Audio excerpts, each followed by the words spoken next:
Bueno, llegamos a la última parte, a la quinta parte de esta lección maravillosa. Es una serie, el testimonio de Jesús.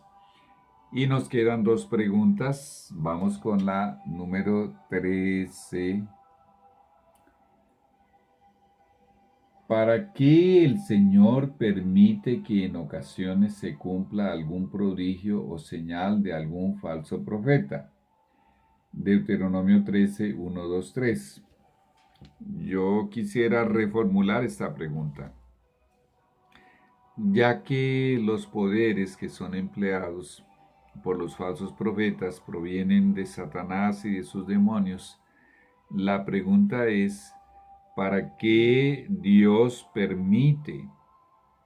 No conocemos todos los detalles de las razones del Señor, pero la Biblia habla de manera específica sobre esto. De hecho, aquí está en Deuteronomio capítulo 13, 1, 2 y 3. La respuesta vamos a aprovechar para verla. Bueno, ¿para qué? Para probarnos, para ver si amamos a Dios de forma auténtica con todo nuestro corazón. Imagínate, el Señor permitiendo que falsos profetas realicen prodigios, señales, milagros o que predigan algún evento futuro y que realmente ocurra. ¿Para qué? Vamos a leerlo. Dice el Señor, cuando se levante en medio de ti profeta o soñador de sueños y te anuncie señal o prodigios, y si se cumpliere la señal o prodigio que él te anunció, ellos pueden hacer milagros, señales, prodigios, pueden predecir algunas cosas del futuro por deducción, porque era muy obvio, cosas que hasta algunos de nosotros ya hemos hecho antes, que hemos visto lo que va a resultar de esta y esta situación y justo sucede de esa manera. Pues más que todo por eso, en cuestión de predecir eventos futuros, es por deducción y por la experiencia que tienen de miles y miles de años. Mucha atención, ya se cumplió el prodigio o el milagro o la predicción del evento para el futuro. Ahora dice que él te dice, ese falso profeta, diciendo, vamos en pos de dioses ajenos que no conociste y sirvámosle. Mucha atención que aquí hay un mensaje muy delicado, Señor. Señor, ayúdame a hacer esta partecita. Quiero recordarte algo que leímos al comienzo de esta serie. Y está aquí en Segunda de Tesalonicenses capítulo 2 y el versículo 3 y 4. Hablando de que ya habían engañadores que estaban engañando a la gente en la época de Pablo acerca de la segunda venida de Jesús, él advirtió, y es una advertencia que también es para nosotros hoy, nadie os engañe en ninguna manera, porque no vendrá Jesús, no vendrá, sin que antes venga la apostasía. Esa apostasía ocurrió en el siglo IV. Después de más de 300 años, muchos de los cristianos no eran verdaderos, no eran genuinos, eran falsos y les gustaba el mundo y el pecado y querían una religión más liviana. Muchos de ellos, habían muchos que se mantenían fieles en la iglesia apostólica que venía desde los apóstoles. Esta profecía ya se cumplió. Dice el apóstol Pablo que después de la apostasía vendrá ¿quién? Vendrá Jesús. Pero él sigue mencionando algo más, que además de esa apostasía, ¿quién más acontecería? Dice, y se manifieste el hombre de pecado, el hijo de perdición. ¿De quién está hablando? ¿Recuerdas que ya lo mencionamos? dice que este hombre de pecado es el que transgrede la ley de Dios, pecado es la transgresión de la ley de Dios.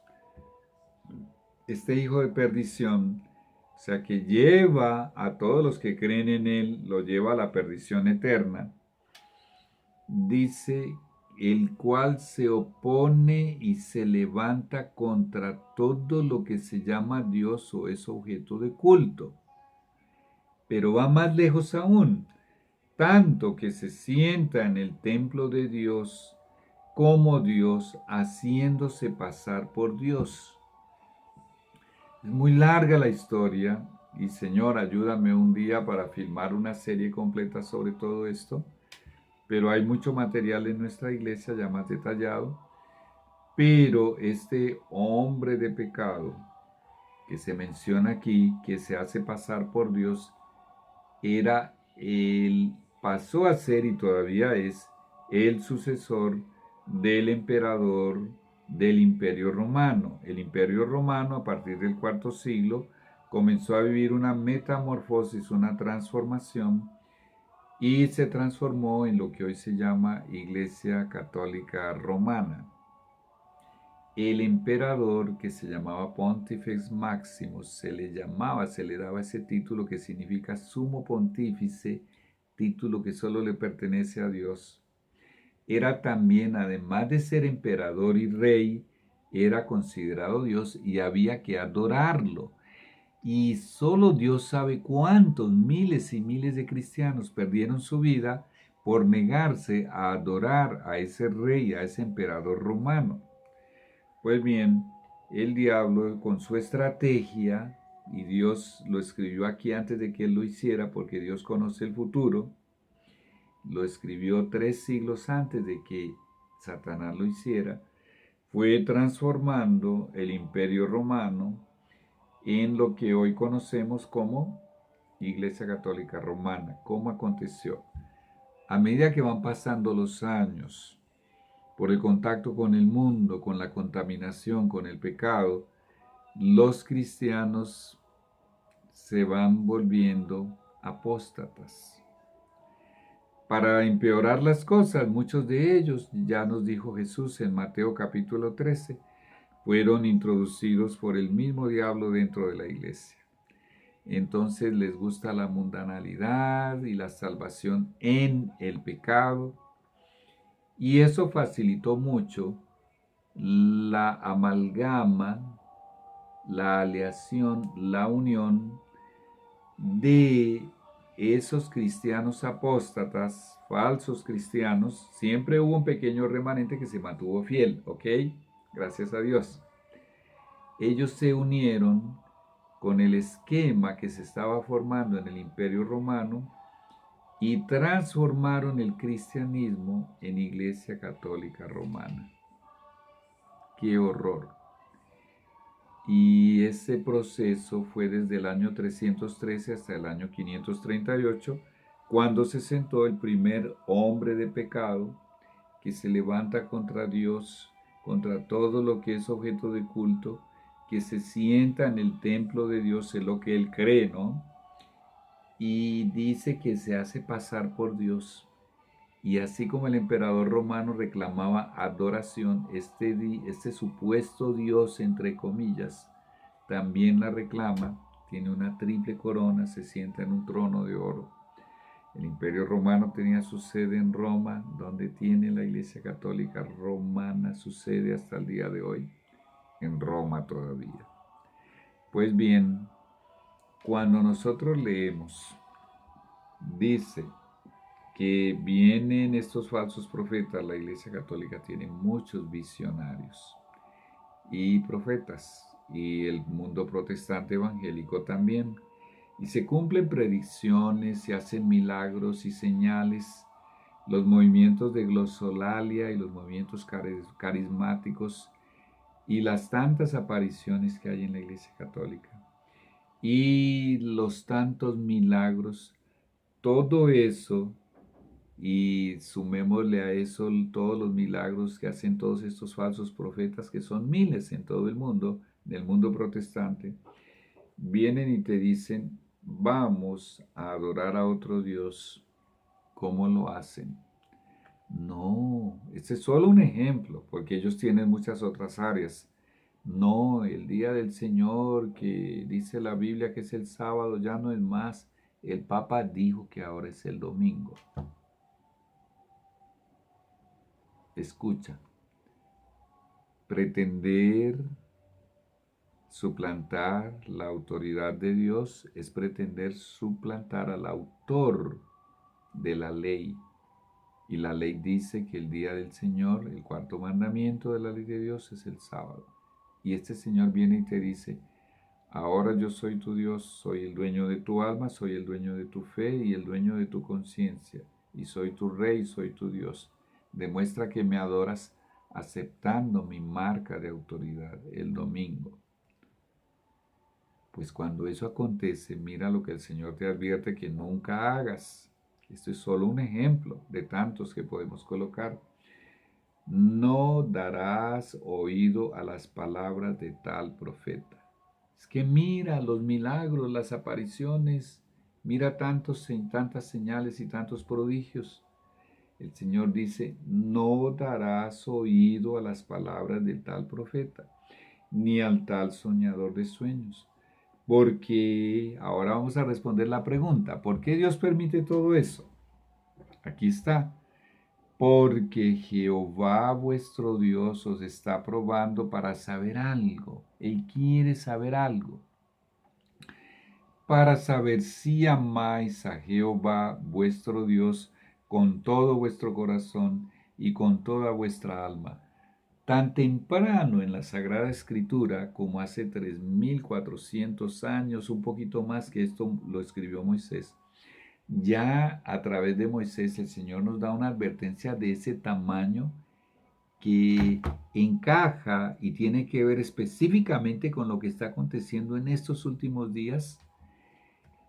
¿Y eso por qué? Porque allá en el último libro, en el Apocalipsis, dice que el mundo entero va a adorar a esa criatura y lo van a considerar como Dios realmente y lo van a adorar aceptando lo que ellos dicen que es su marca de autoridad, que es el domingo. ¿Amas a Dios con todo tu corazón, con toda tu alma y con todas sus fuerzas? ¿Realmente? Bien, pregunta número 14. 14 nos dice, bueno, tengo que localizarla aquí porque cambié el archivo, perdón. ¿Cómo nos enseña el Señor que estaremos seguros y cómo seremos prosperados espiritualmente en primer lugar? Son dos preguntas en una. Segunda de Crónicas 20:20 responde a ambas. Estaremos seguros si creemos en Dios y tendremos prosperidad, sobre todo espiritual, si creemos en los profetas verdaderos de Dios. Pues bien,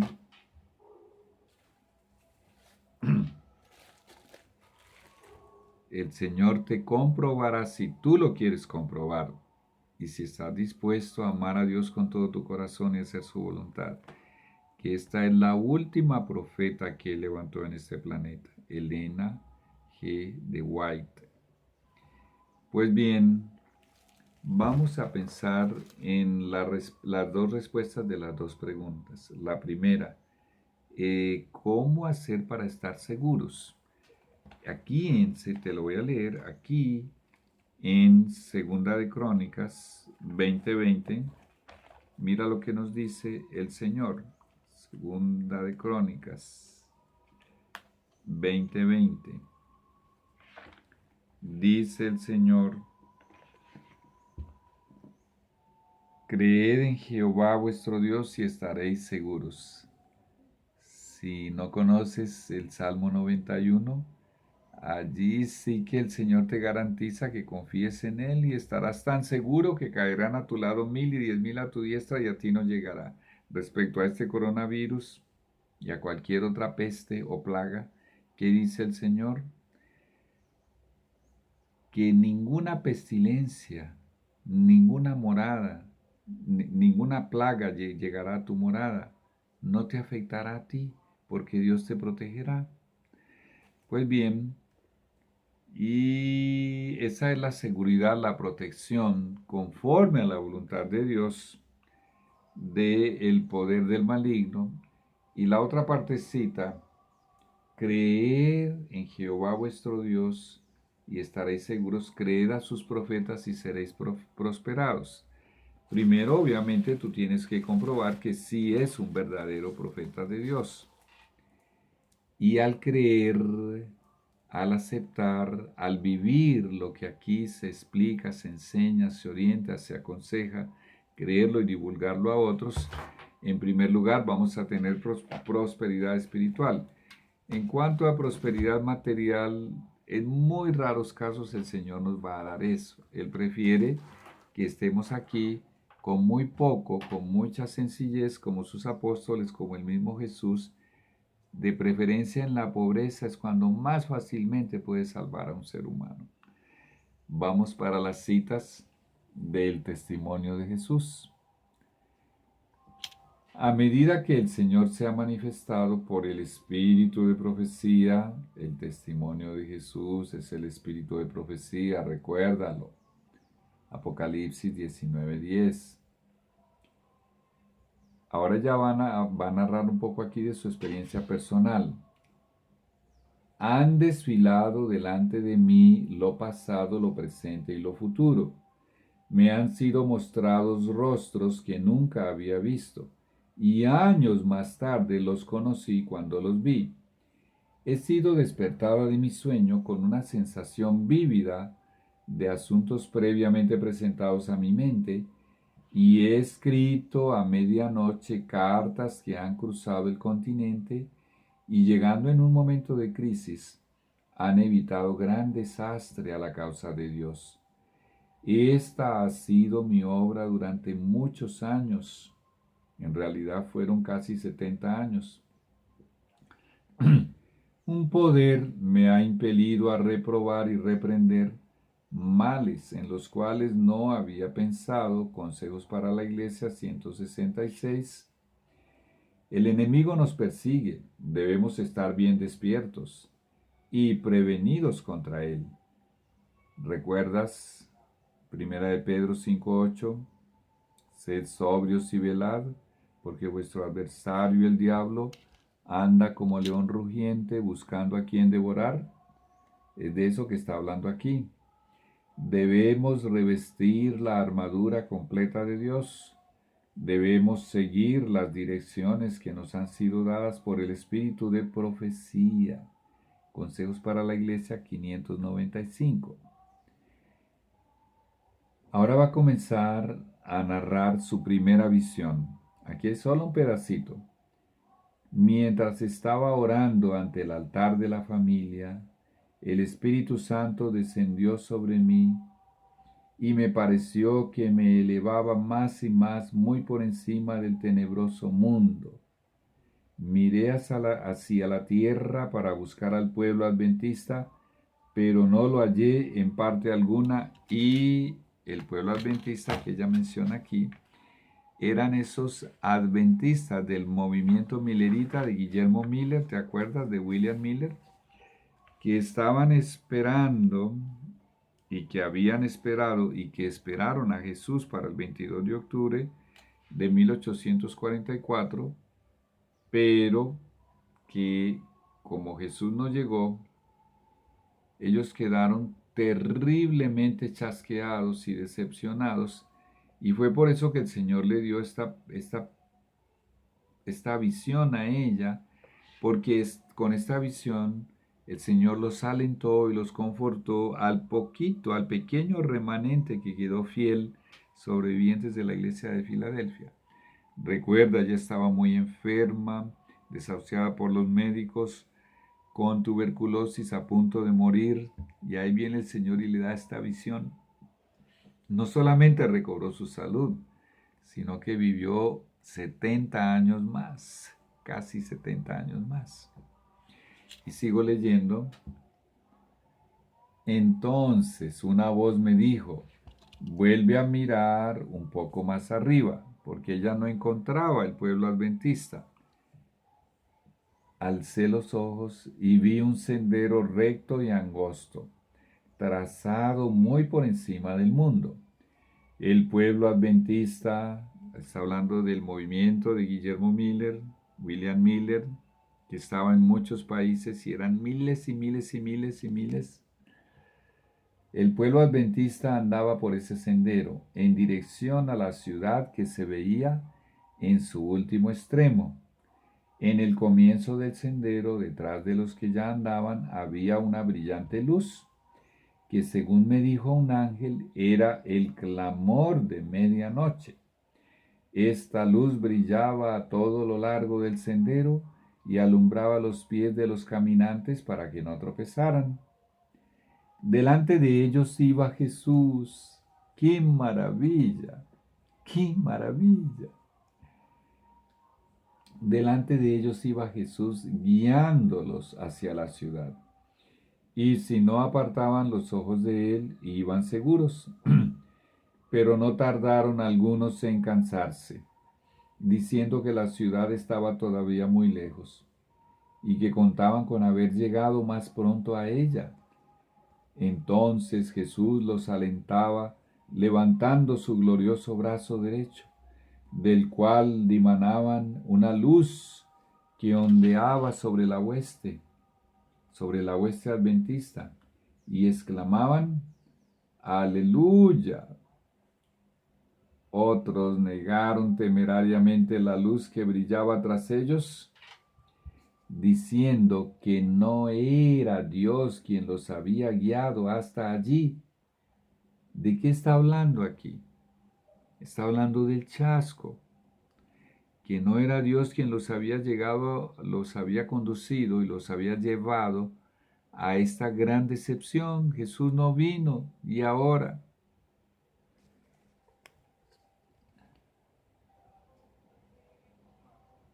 A ver, lo encuentro. Pero entonces se extinguió para ellos la luz que estaba detrás y dejó sus pies en tinieblas, de modo que tropezaron y perdiendo de vista el blanco y a Jesús, cayeron fuera del sendero abajo en el mundo sombrío y perverso. El libro se llama Primeros Escritos, en la página 14, el capítulo Mi primera visión. Recuerda que ya dijimos que la mayoría de estos que aquí son mencionados como el movimiento adventista no eran convertidos y no estaban preparados, y si Jesús hubiese llegado ese día, se habrían quedado. Por eso fue tan fácil. Cuando vino la gran decepción, el gran chasco, por eso fue tan fácil para ellos apostatar. Te recomiendo, lee por tu propia cuenta, coloca estos libros en el tribunal de tu conciencia delante del Señor, de rodillas dile: Señor, si esto proviene de ti, demuéstramelo. Está en armonía con la palabra, con los principios de la ley de Dios, con la ley de Dios. Muy bien. Mi resolución. Creo que, a ver, yo lo voy a cuadrar aquí. Creo que por causa del testimonio de Jesús y por causa de la palabra de Dios, entre otras 3 razones, muchos de los hijos de Dios serán o seremos, ay, Dios mío, perdón, serán o seremos mártires poco antes del retorno de Jesús. Creo que Dios se comunica con sus profetas dándoles sueños y visiones. Creo que la verdadera iglesia de Dios debe tener el espíritu de la profecía. Creo que prosperaré espiritualmente si le creo a los profetas de Dios. Creo que el profeta de Dios debe hablar conforme a la ley y al testimonio. Y bueno, todo lo demás que vimos. Vamos a orar.